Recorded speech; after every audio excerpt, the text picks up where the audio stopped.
Hello, we are graduate students in the Communication Sciences and Disorder program at Eastern New Mexico University. How Not to Voice will be presented by myself, Alejandra Wenceslao, my classmate Darby Sharp, Jairo Mayen, and Julie Vasquez. We are studying to become speech-language pathologists. Today, we would like to talk about how vocal misuse affects children and adults.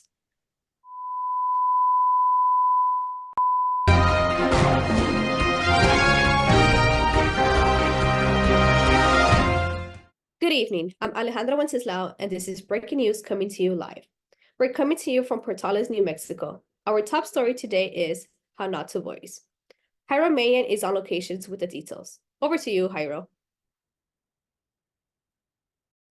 Thank you, Alejandra. We will continue to keep you updated as the story develops. Vocal misuse or abuse is defined as straining or harming the vocal folds. When vocal folds use excessive tension, it stresses the vocal folds, causing problems to the muscle, which then affects the voice. More with the developing story, over to Darby Sharp. Thank you, Jairo. And now for vocal misuse amongst children and adults. Screaming, crying, and yelling are all examples of misuse of vocal folds in children and can lead to dysphonia, a condition that makes your voice sound raspy and hoarse. For children 0 to 12 years of age, there are several ways that they misuse their voice every day. For example, babies who experience colic, a painful condition that causes discomfort, may strain their vocal folds constantly from constant crying.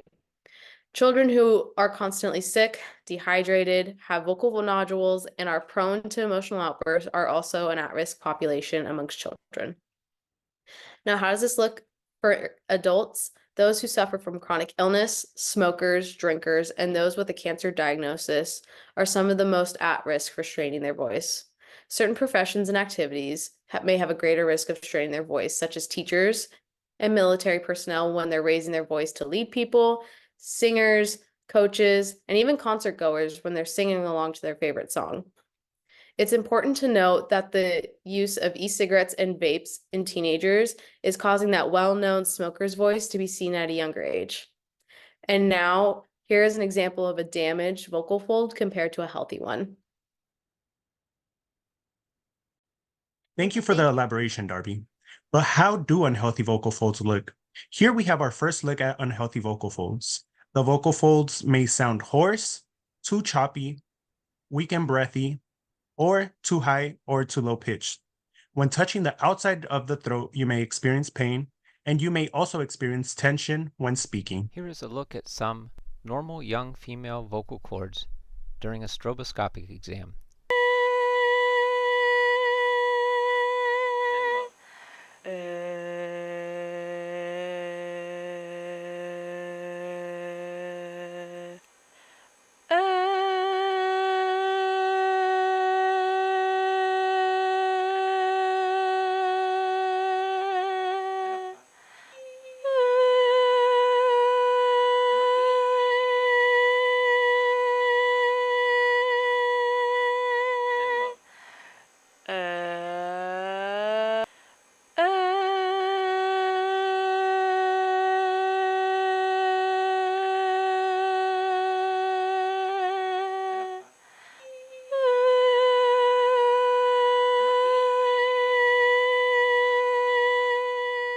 Welcome to our special segment about drugs and alcohol and how it affects our vocal folds.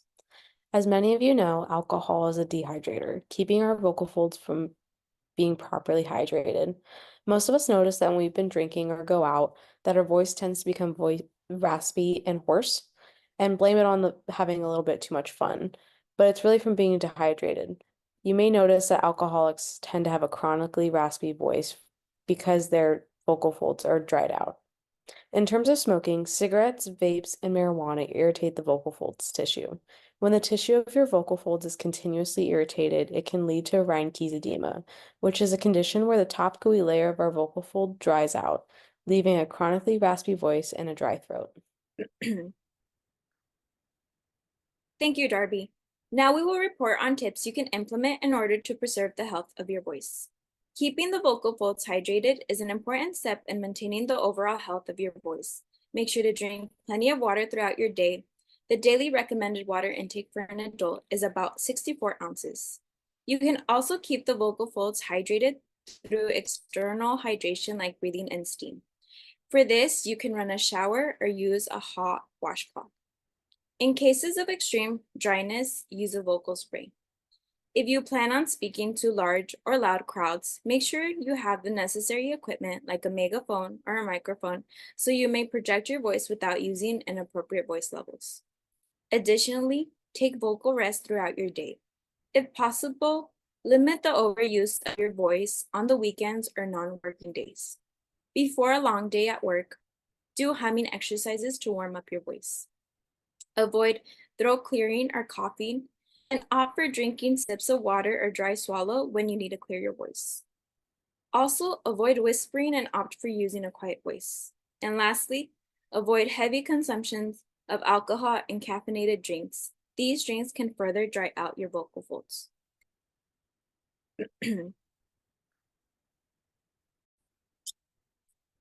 I will now demonstrate vocal exercises and proper breathing techniques necessary for good vocal use. To ensure you are using your voice properly, make sure to use proper breath support. First, start by checking your posture. I am a little slouchy, so I'm going to make sure that I'm sitting straight. After I've checked my posture, I will start taking in deep, slow breaths, but I will make sure to use my diaphragm or my belly for this. To help you check for this, place a hand on your belly and notice how your belly expands.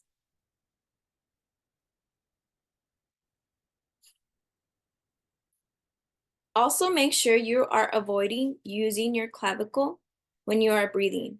Clavicle breathing feels more like it is coming from your shoulders. This is an improper use of breath support because it doesn't allow for deep breathing.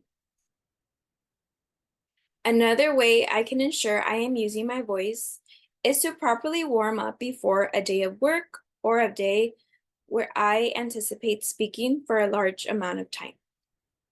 I like to do 2 exercises, one of them being lip trills and another being humming. Mastering the lip trill or humming exercise can help you prepare for a long day of speaking, or it could help you release vocal tension throughout your day. These might not come naturally at first, but with time and dedication, you will start to notice the benefits. To start the humming exercise, pick 3 notes to glide a hum on, or you can also pick any song. To do this, I will just pick these 3 notes. Notice that I didn't start off with good breath, so I'll make sure to do that now.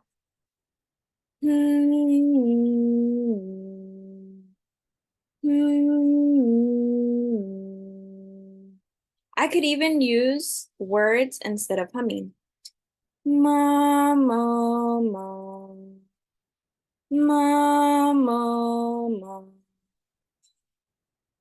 Another option to the humming exercise is a lip trill. Like the humming exercise, you will pick a note to glide on. This one might feel funny, but as you notice, the tension will start to move away from the throat. So I will demo that now.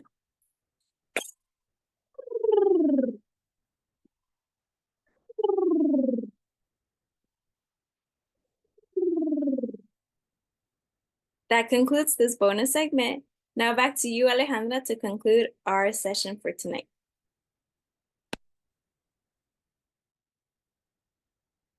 Thank you, Julie, for the helpful exercise tips.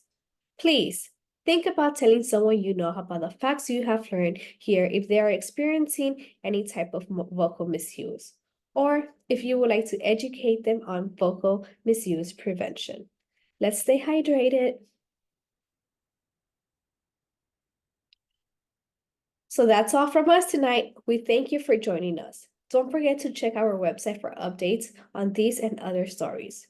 And from everyone here, ENMU News, have a peaceful night.